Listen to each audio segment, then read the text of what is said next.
दोस्तों नमस्कार। मैं प्रशांत कौशिक संवाद इंडिया मंच पर आप सभी का हार्दिक स्वागत करता हूं, हार्दिक अभिनंदन करता हूं। आप सभी जानते हैं लगातार राजनीतिक घटनाक्रम खास तौर से अगर बात करें इलेक्शन कमीशन की कार्यशैली कार्य पद्धति पर लगातार तमाम सवाल पिछले कुछ समय से उठ रहे हैं। तो खास तौर से 2024 के लोकसभा चुनाव के पश्चात जब विधानसभा के चुनाव हुए महाराष्ट्र में, हरियाणा में, उस पर तो ये सवाल लगातार उठने लगे। क्योंकि जिस तरह जमीनी जो वहाँ से राजनीतिक हकीकत सामने आ रही थी, उसके उलट वहाँ के चुनाव परिणाम आए। इस पे कांग्रेस पार्टी के नेता राहुल गांधी ने अपनी जो उनकी रिसर्च टीम है, उन्होंने कुछ ऐसे आंकड़े प्रस्तुत करे, उसने बड़े गंभीर सवाल इलेक्शन कमीशन की कार्यशैली पर लगा दिए। हालांकि इलेक्शन कमीशन की तरफ से अभी तक कोई इस पर ऐसा पुख्ता जवाब नहीं आया। और अब बिहार चुनाव के पश्चात भी ये सवाल फिर दोबारा से राजनीतिक गलियारों में चर्चा का विषय बना कि आखिरकार जमीनी हकीकत कुछ दिखाई देती है, परिणाम कुछ आते हैं। तो ये हार और जीत तो कोई जीतेगा, कोई हारेगा, अलग विषय है। लेकिन जिस तरह से सवाल उठते हैं, उस पर उसकी पारदर्शिता पर, निष्पक्षता पर इलेक्शन कमीशन की विपक्ष लगातार बड़े गंभीर सवाल उठाए। ऐसे में राहुल गांधी के आरोपों को लेकर 272 नौकरशाह, जो पूर्व नौकरशाह रहे हैं, वरिष्ठ नौकरशाह रहे हैं, उन्होंने खुला पत्र लिखा 272। और ये आंकड़ा भी 272 बड़ा गजब है, बड़ा जादुई है, क्योंकि लोकसभा में बहुमत की संख्या 272 है। ऐसे में 272 का आंकड़ा क्यों सामने आया नौकरशाहों का? ये भी एक सवाल है। क्या इसके पीछे कुछ संकेत है? सांकेतिक भाषा में 272 की आंकड़ा तय किया गया, संख्या तय की गई। तो इन्होंने राहुल गांधी के आरोपों को निराधार बताया। उन्होंने कहा इलेक्शन कमीशन की प्रतिष्ठा को आंच पहुंचाने वाला है। लेकिन उन्होंने ये नहीं बताया कि जो आरोप राहुल गांधी ने लगाए हैं या जो क्वेश्चन उन्होंने करे हैं, उसका समाधान क्या उन्होंने ढूंढ लिया है, क्या उनकी जानकारी उन्हें प्राप्त है, उन्होंने उसकी जांच पड़ताल की है कि ये सब आरोप झूठे हैं? तो ये तमाम सवाल हैं। तो आखिरकार उन्हें क्या आवश्यकता पड़ी और इसके पीछे क्या मंतव्य है? क्या इलेक्शन कमीशन पे जो सवाल उठे हैं, जो तपिश से झुलस रहा है इलेक्शन कमीशन सवालों, क्या उसे ठंडा करने की कवायद है? इन सब बातों पर चर्चा करने के लिए हमारे साथ देश के बहुत ही वरिष्ठ राजनीतिक विशेषज्ञ इस चर्चा में शामिल हैं। उनका परिचय आपसे करा देता हूँ।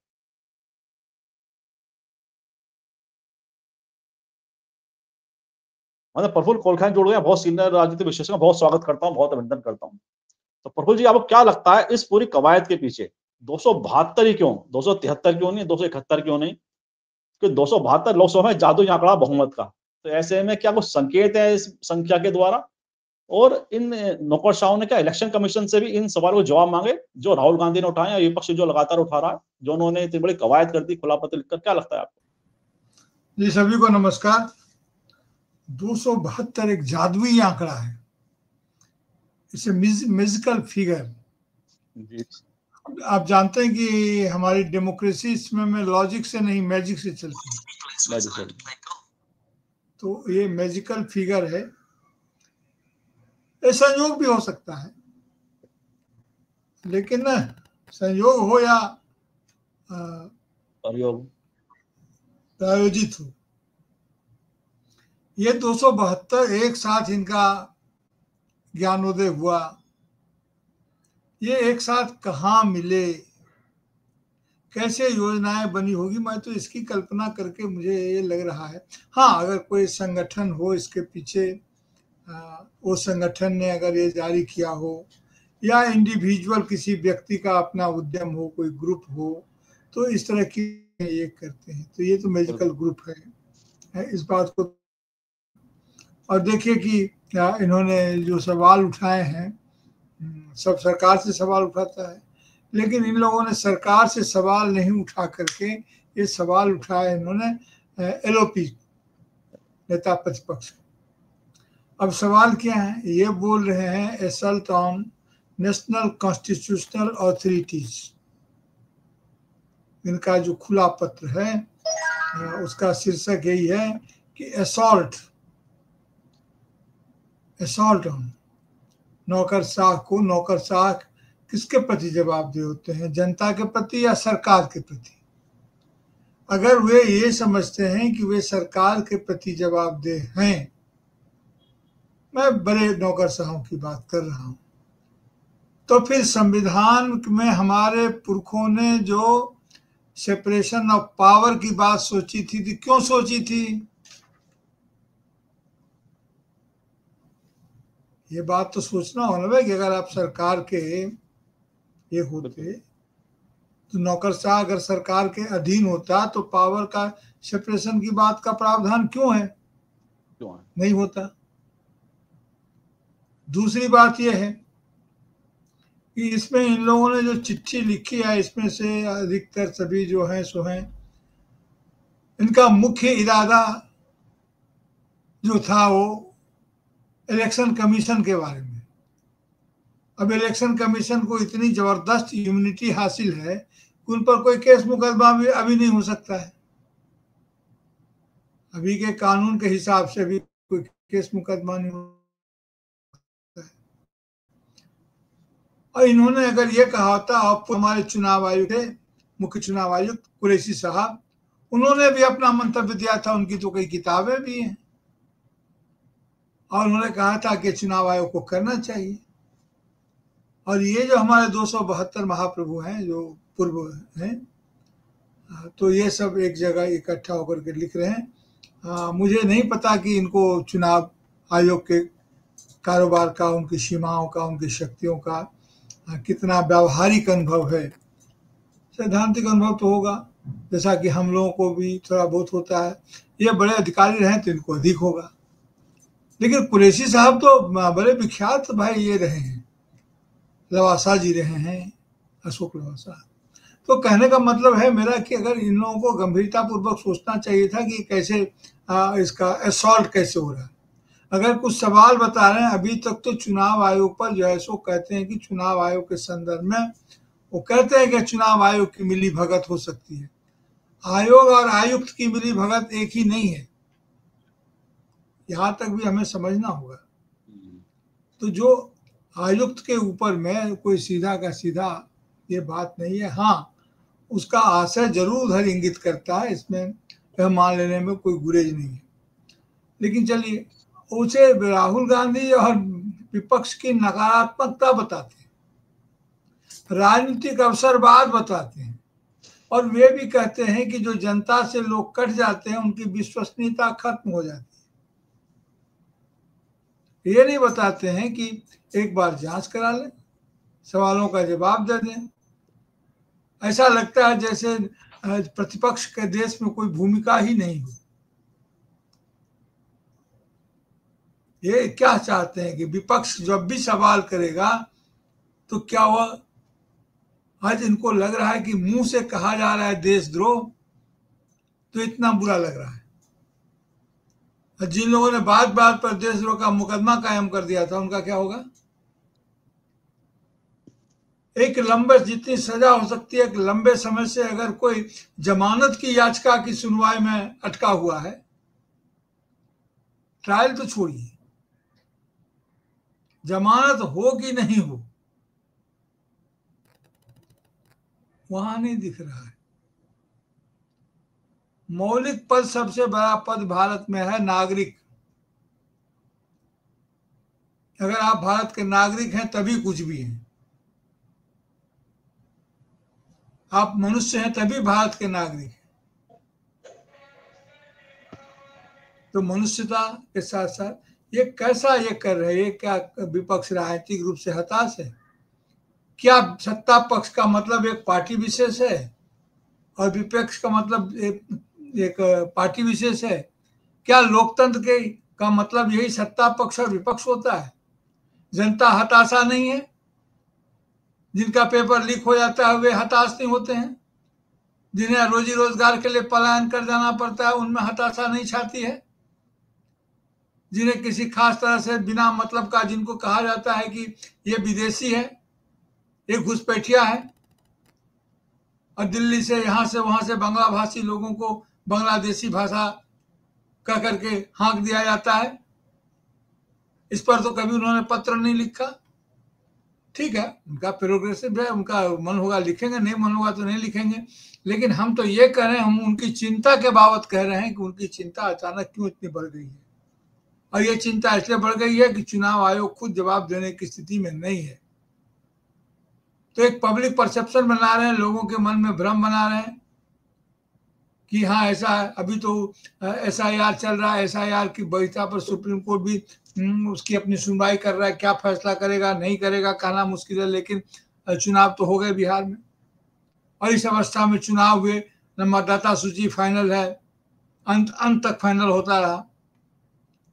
लीगल पेंडेंसी है, पेंडिंग है लीगलिटी, केस का डिसाइड होना, लेकिन चुनाव हो गए, रिजल्ट हो गया, सरकार ही बन रही है। कल को अगर चुनाव, अगर सुप्रीम कोर्ट कहे, क्यों मान लिया जाए पहले से कि नहीं, सुप्रीम कोर्ट कहेगा कि हाँ ऐसा है, SIR वैध है। अगर यही कहना है तो फिर कोर्ट का मतलब क्या हुआ, फिर सुनवाई किस चीज की हो रही? तो कल क्या होगा? महाराष्ट्र की तरह ये बोल रहे हैं कि सरकार अवैध तरीके से बनी है, इसमें राज्यपाल की भूमिका सही नहीं है, असंवैधानिक है, दिस है दैट है, लेकिन सरकार बनी रहेगी। अरे पुरानी सरकार को आप बहाल नहीं कर सकते क्योंकि उन्होंने इस्तीफा दिया था, तो नई सरकार की विदाई का गीत क्यों नहीं लिख सकते हैं? उनके विदाई का संगीत बनाइए। और अवैध सरकार चलती रही। इलेक्टोरल बॉन्ड असंवैधानिक है, क्रिमिनल नहीं बताया, ये तो संवैधानिक, कॉन्स्टिट्यूशनल और इलीगल ही नहीं है, तो क्रिमिनल प्रोसीजर था कि उसमें जो क्विड को प्रो जो उसमें निहित होता है, लेन देन का जो मामला होता है। ये ठीक है कि लेन देन को सीधे सीधे अपराध नहीं घोषित किया गया है कानून में, तो एक बिजनेस टैक्टिक्स है, गवर्नमेंट की पॉलिसी नहीं हो सकती है। हमारे नागरिकों के बीच में, तो निजी संस्थाओं के बीच में लेन देन तो होता ही रहता है। तो अगर ग्रे एरिया है, अगर उसको गैर कानूनी नहीं तो कानूनी भी नहीं बनाया गया। बहरहाल कहने का मतलब ये कि ये लोग अभी आ रहे हैं, ये बोल रहे हैं नपुंसक क्रोध, भाषा देखिए, नपुंसक क्रोध। ये जानते नहीं कि इतने पढ़े लिखे लोग ये जानते हैं कि नपुंसक पुंसक ये सब शब्द जो है सो जेंडर बेस्डनेस को ये करता है, रिफ्लेक्ट करता है। किसी को भी नपुंसक कहना या क्रोध को ही कहना, ये कौन सी भाषा है? क्या मर्दवादी क्रोध चाहिए, कैसा क्रोध चाहिए? तो ये शालीनता और जो कानून के हिसाब से चल रहा है उसके बारे में इन लोगों के ख्याल ऐसे हैं, सिस्टमेटिक षड्यंत्र, सिस्टमेटिक कॉन्स्पिरेसी एंड आक्रमण, हमला कर रहा है।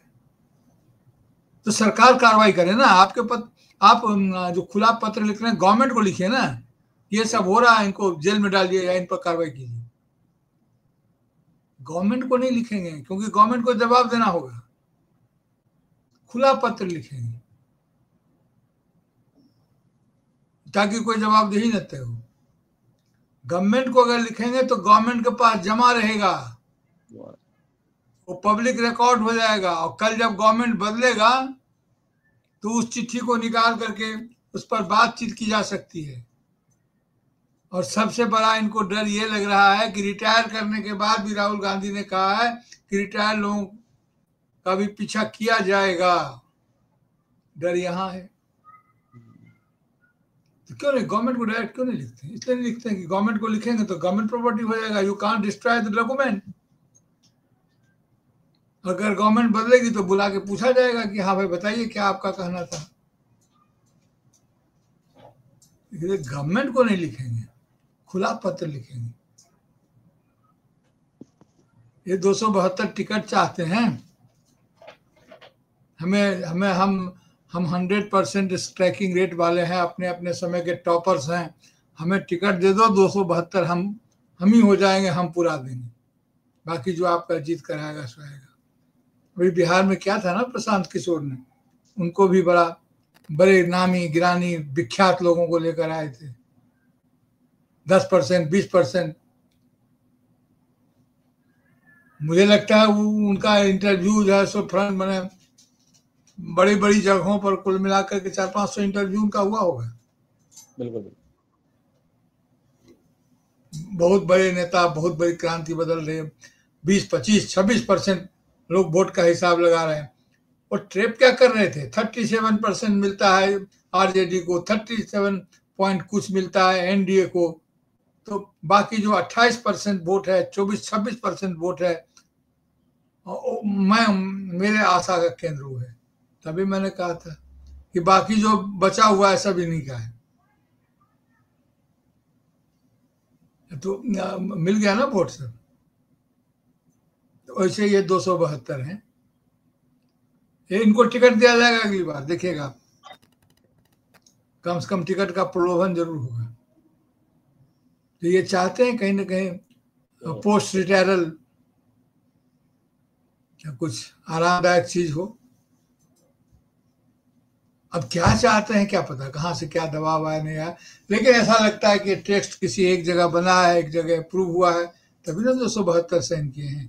किसी की पहल होगी, किसी ने बनाया होगा, कुछ अमेंडमेंट हुआ होगा, और नहीं तो फाइनल कहीं से चिट्ठी बन के आई होगी, सामने में धमकी होगी चिट्ठी, और कहा गया होगा कि इस पर हस्ताक्षर कीजिए, बाकी लोग भी कर रहे हैं। अब क्या प्रक्रिया मुझे नहीं मालूम, लेकिन कोई अच्छे टेस्ट का नहीं है। ये ठीक है कि संवैधानिक संस्थाओं को उनके महत्व को बचना चाहिए। हमारे यहाँ तो अब संवैधानिक प्रावधान, संवैधानिक पदों और सरकारी पदों का भी अंतर अब मिटता जा रहा है। अगर सरकार में और संविधान में कोई टकराव की स्थिति होती है तो जो संवैधानिक पद पर हैं तो वो उस पर बने रहते हैं, तो उनका काम होता है उस पर संविधान के साथ खड़ा होना। लेकिन अगर ऐसा नहीं होता है तो मुश्किल है, ऐसा नहीं होने पर मुश्किल होता है, और इसलिए वो स्थिति होती है। तो अब देखिए कि क्या होता है, क्या करते हैं। जी जी बिल्कुल ठीक बात है। और बड़ी महत्वपूर्ण बात आपने कही कि कहीं ना कहीं से पूरा डिक्टेशन या कहीं से ड्राफ्ट लेटर ऐसा आया कि 272 कहाँ इकट्ठे हुए, कहाँ इनकी चर्चा हुई, ये तो बड़ा सवाल है। और कहीं बौद्धिक प्रवचन इन्हें मिला, बौद्धिक दर्शन प्राप्त हुआ, जो सभी बातें सबने लिखी। और ये बड़ी महत्वपूर्ण आपने एक बात और कही कि सरकार को लिखना चाहिए था। खुला पत्र लिखने का औचित्य क्या है? अगर आपको कोई आपत्ति है तो सरकार से कहते हुए एक्शन लेने, कार्रवाई करें। तो इस पूरे विषय को जो सरकार को अगर लिखते तो क्या इस तरह की चीजें और ज्यादा कुछ उलझ जाती, या सरकार पर दबाव बढ़ता चीजों को स्पष्ट करने का? क्या लगता है आपको? देखिए, इनका ये पढ़े लिखे लोग हैं, मुझे उस चिट्ठी का मौलिक रूप नहीं है, किसने ड्राफ्ट किया नहीं किया, लेकिन ये पक्का पता है कि किसी ये नौसिखियों का ड्राफ्ट है। ये इतने समर्थ ब्यूरोक्रेट और आईएएस इस तरह का ड्राफ्ट नहीं कर सकते हैं। मैं आपको बताता हूँ, national constitutional authorities, constitutional authorities state का क्या होता है भाई? यहाँ नेशनल शब्द लगाने का कोई उपाय है, कोई जरूरत है? स्टेटों का अलग अलग कॉन्स्टिट्यूशन है क्या? कॉन्स्टिट्यूशनल ऑथोरिटी स्टेट का क्या होता है, नेशन का क्या होता है? वो तो कॉन्स्टिट्यूशन का होता है, और कॉन्स्टिट्यूशन स्टेट और इसमें है नहीं। क्या कोई फेडरल ऑथोरिटी भी है क्या? फेडरल कॉन्स्टिट्यूशनल ऑथोरिटी है कोई क्या? अगर नेशनल है तो फेडरल होना चाहिए। तो ये क्या चाहते हैं, हर चीज में नेशनल डाल करके उसको एग्जेक्टिफाइड करके क्या हमारे फेडरल स्ट्रक्चर को ना ये बता रहे हैं कि ये धत्ता बता रहे हैं कि किसी काम का नहीं, जो भी है नेशनल है। भाई constitutional authority itself is national. ये सुपरफ्लुअस ये लगाने की जरूरत क्या है? और असॉल्ट बोल रहे हैं, क्या असॉल्ट, धक्का मुक्की हो रही है, क्या हो रहा है? और गवर्नमेंट को लिखे ना, आप सुप्रीम कोर्ट में चले जाइए, किसी भी आप फॉर्मल स्ट्रक्चर में नहीं जाइएगा, सुप्रीम कोर्ट में जाइएगा तो वहां भी कागज आपका जमा रहेगा, और गवर्नमेंट को लिखिएगा तो वहां भी डिपार्टमेंट आपके कागज जमा रहेंगे। तो इसलिए ये सब कुछ नहीं, ये पब्लिक परसेप्शन बनाने के लिए है, और राहुल गांधी को प्रोवोक करने के लिए वे कुछ जवाब दें। अब तक लोग सवाल करते थे कि इलेक्शन कमीशन की चर्चा की जाती है, चुनावी धांधली की बात की जाती है, तो भारतीय जनता पार्टी के लोग क्यों सामने आ जाते हैं भाई जवाब देने के लिए? वे क्या इलेक्शन कमीशन के प्रवक्ता हैं? ठीक है, उनको कंसर्न है। एकमात्र भारतीय जनता पार्टी ऐसी है जिसको इलेक्शन कमीशन या एसआईआर वगैरह से कोई दिक्कत नहीं है, कोई कठिनाई नहीं है, मेरे मजे में तो रहेंगे भी क्यों नहीं, ये तो उन्हीं के लिए। तो मैं दूसरी बात कह रहा हूं, मैं ये कह रहा हूं कि ये जो महान भाव लोग हैं वो एक बार बताया ना भाई, इतना स्ट्राइकिंग रेट आने का क्या औचित्य हो सकता है? 5 साल पहले तो चुनाव हुए थे। तो अब इन्होंने लिखा है पत्र, इसलिए मुझे लगता है कि इनके पत्र का जो पब्लिक परसेप्शन एक बना रहे ये लिख करके फोरम में नहीं देंगे, जहां पर रिकॉर्ड रहता है वो नहीं देंगे, वो आए गए वो रहेगा, इनफॉर्मली होगा उसमें, फिर हमने ऐसे नहीं तुमने वैसे नहीं होता रहेगा। जी जी जी। अच्छा प्रफुल्ल जी, इसमें टाइमिंग का भी कुछ खेल हो सकता है, क्योंकि बिहार चुनाव के परिणाम आने के पश्चात ये लेटर जारी किया, क्या उसका भी हाँ, वेट किया जा रहा था कि अगर रिजल्ट किस तरह से, इतना जो बड़ा रिजल्ट आया है उसको विवाद ना बने, उस पर कोई क्वेश्चन ना करे, इसलिए नहीं नहीं इसको नहीं नहीं भेजा? नहीं नहीं नहीं, मैं इस शब्दावली में नहीं कहूंगा। धूर्तता में इतनी जो सफलता मिलेगी ये यकीन नहीं था, क्योंकि एक्यूरेटली क्या हुआ है महाराष्ट्र में, क्या हुआ था, अगर किसी कारण से मत प्रतिशत बढ़ा दिया गया और ओरिजिनल मतदान भी हो गया, तो पहले से आपने नमक डाला हुआ है, हमको पता नहीं है, हमने भी नमक डाल दिया, तो नमक तो बढ़ जाएगा ना।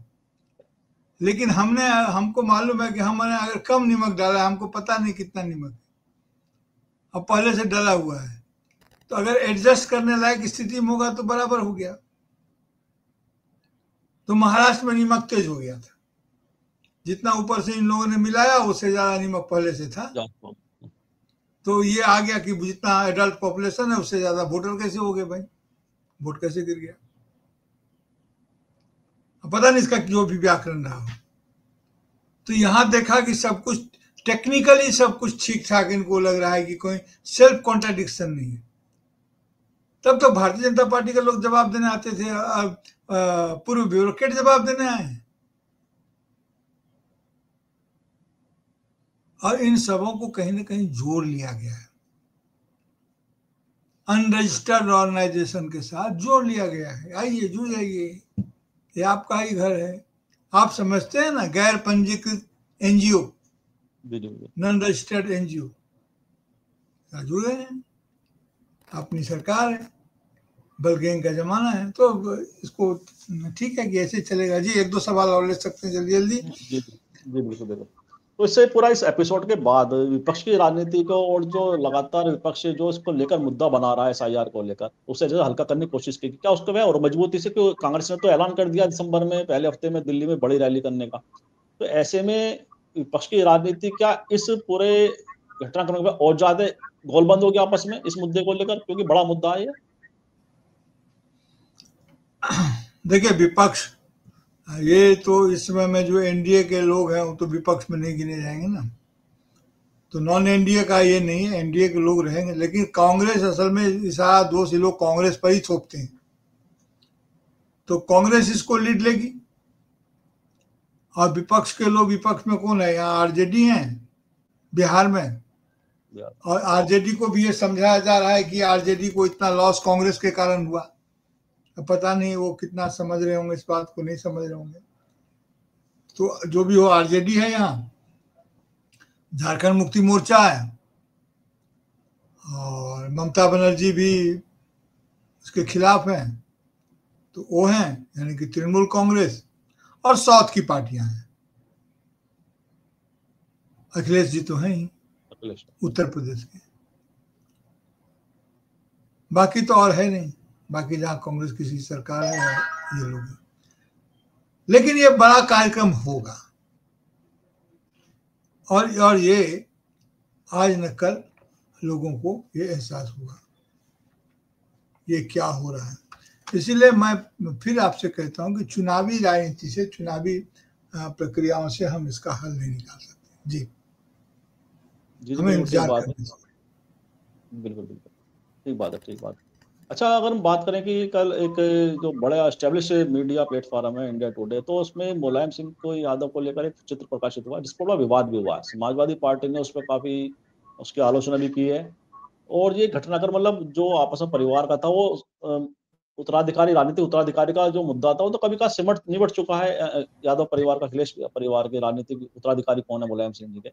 तो ऐसे में इस तरह का, इस कौन सी टाइमिंग थी ये, इस तरह का विवाद पैदा करना एक प्रतिष्ठित समाचार समूह के द्वारा, उसके पीछे क्या राजनीतिक उद्देश्य है, क्या है मामला, इसके पीछे क्या लगता है? अभी तमाम विषयों से ध्यान भटकाने का ये मामला, इसलिए पारिवारिक मामलों को उठा रहे हैं, और ये चाहते हैं कि दूसरे लोग भी पारिवारिक मामले पर बातचीत करें। मैं नहीं समझता हूँ कि पारिवारिक मामलों पर जो लोग उठा रहे हैं उसको हम लोगों को भी तुल देना चाहिए, वो उठाए हवा में रहे, हमारा विषय वो नहीं हो सकता है। क्योंकि परिवार में देखने लगेंगे तो पूरा का पूरा कार्यक्रम ही परिवार बिल्कुल पर करना होगा। जी। बिल्कुल बिल्कुल जी, बिल्कुल और ठीक बात है। और नीतीश कुमार ने भी आज मुख्यमंत्री पद की शपथ ले ली है। तो ऐसे में आने वाला जो रास्ता है बिहार का राजनीति का, नीतीश कुमार के लिए और बीजेपी के लिए कितना शुभम है, या कुछ समय के लिए एक कहते हैं ना ठंडी हवा का झोंका है, उसके बाद जी लू चलेगी, नहीं आंधी चलेगी, तूफान चलेगा, क्या होगा? नहीं नहीं, उनको शुभकामनाएं, सरकार बना रही, बधाई और शुभकामनाएं बिहार के लोगों ने। जैसे भी हो सरकार बना रहे हैं, सरकार तो अवैध नहीं होती ना, सरकार बना रहे हैं, अच्छी बात है। न्याय करें, सामाजिक न्याय करें और जो तमाम एजेंडा है उसको पूरा करें। उसमें अब सरकार कितने दिन चलेगी ये तो श्री कृष्ण सिंह जो बिहार के पहले मुख्यमंत्री थे और उनके बाद से लेकर लालू यादव जी के समय तक के कार्यकाल को देखें तो किसी का कार्यकाल 2 साल, 2.5 साल, लगभग वो 11-12 महीने एवरेज कार्यकाल रहा है। ऐसे में नीतीश जी अगर पिछले 20 साल, 22 साल से 23 साल से अगर बिहार के मुख्यमंत्री हैं तो अब चलिए, बहुत दिन चलिए। अब यह कहना कि 1-1.5 महीने में गिर जाएंगे या 1-1.5 साल में गिर जाएंगे, इसका कोई औचित्य नहीं है। जब गिर जाएंगे गिर जाएंगे, इतना दिन चल ही लिया है। सवाल यह है कि सरकार अभी जो है वो सरकार बन रही है, अभी पॉलिटिकल रियलिटी यही है, उसी पर बातचीत की जा सकती है। अब गिरने को होने को तो कुछ भी हो जाएगा। लोकसभा का जब चुनाव हुआ तब भी हम लोगों ने कहा था कि बैसाखी पर सरकार लगी है, कभी भी गिर सकती है, तो उसकी कोई बात नहीं। जी जी बिल्कुल बिल्कुल बिल्कुल ठीक कहा आपने, उसकी कोई बात नहीं है, क्या होगा तो आने वाले समय में पता चलेगा। और जिस तरह पूरे विषय का आपने विस्तृत रूप से विश्लेषण किया है, बड़ा गंभीर तरीके से आपने पूरा विषय को बताया भी है, तो मुझे विश्वास है हमारी चर्चा जरूर पसंद आएगी हमारे दर्शकों को। और मैं आपका भी बहुत आभार धन्यवाद व्यक्त करता हूँ कि आपने हमारे दर्शकों में समय निकाला। बहुत बहुत धन्यवाद आपका। जी जी, धन्यवाद। और मैं आपसे भी आग्रह करता हूँ, वीडियो लाइक करें, शेयर करें, कमेंट करें, साथ ही समाज इंडिया यूट्यूब चैनल को सब्सक्राइब से बेल आइकन अवश्य दबाएं, इससे चैनल के अपडेट आपको समय से मिलते हैं। एक आग्रह और है मेरा कि आप देख रहे हो ज्वाइन का बटन है, उस पर क्लिक करें, चैनल को ज्वाइन करें, क्योंकि आपका सहयोग हमारे लिए बहुत ही अनमोल है, बहुत ही महत्वपूर्ण है। और एक आग्रह और है कि कमेंट बॉक्स में अपनी प्रतिक्रिया को अवश्य लिखें, क्योंकि आपकी प्रतिक्रिया से हमें पता चलता है कि हमारी चर्चा को कैसी लग रही है। आपको सुझाव देना चाहते हैं वो भी दीजिए, क्योंकि आपको सुझाव हमारा मार्गदर्शन करते हैं। उन्हें आग्रह है कि समाज इंडिया यूट्यूब चैनल को सब्सक्राइब अवश्य करें और बेल आइकन में तो साथ साथ ही अपने सभी लोगों को हमारे चैनल का लिंक भी शेयर करें, क्योंकि आपके सहयोग से ही हमें आगे बढ़ने की प्रेरणा मिलती है। आप सभी का पुनः बहुत बहुत आभार, बहुत बहुत धन्यवाद।